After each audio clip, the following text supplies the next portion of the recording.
It's a name the Halton Catholic District School Board took no time to erase. This high school here in Milton once bore the name of Jean Vanier, a name that has now been tainted with controversy the school board would like no part in. Results from an international investigation were released in February by L'Arche International, an organization Vanier co-founded, which helps people with developmental disabilities. The report found he had sexually abused 6 women in France between 1970 and 2005. These findings were a shock to the board, including Milton trustee Marvin Duarte.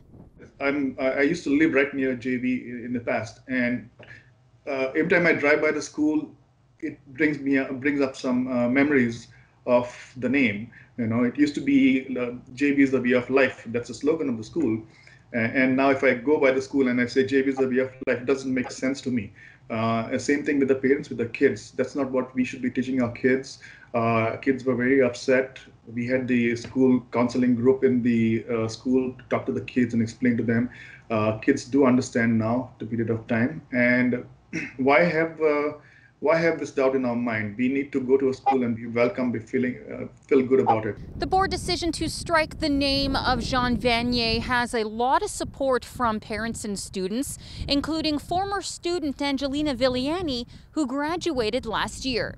I think changing the name of the high school is definitely a step in the right direction, because just for the fact that for so many years we had tried to follow in his footsteps and see his values as our own.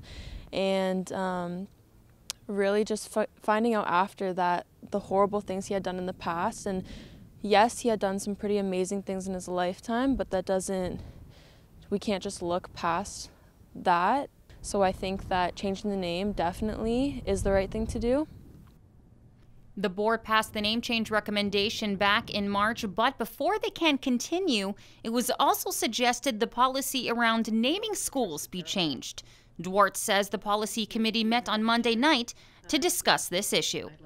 So the policy has a condition there that we could name a school with people who are very famous and people who have done a lot in the community and who are recently deceased.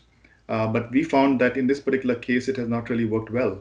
So it's unfortunate. We are really disappointed that it turned out this way. So we are in the mode of fixing the policy. So Trustee Carabella proposed that we remove the recently deceased or people with renowned people.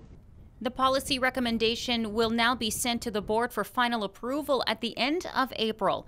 As for a new name, Duarte says they are working on the next steps. A committee has been struck, and we have not really had our first meeting because of the COVID situation right now. It was all planned. We were supposed to have a meeting, but it's delayed. But it's in the work. So we are working towards the process of names. And this time we will be very careful to make sure that history does not repeat itself. So when life gets back to normal and social distancing restrictions have been lifted, students at this school will be coming back to a new name. Reporting for Halton News, I'm Melissa Candelaria.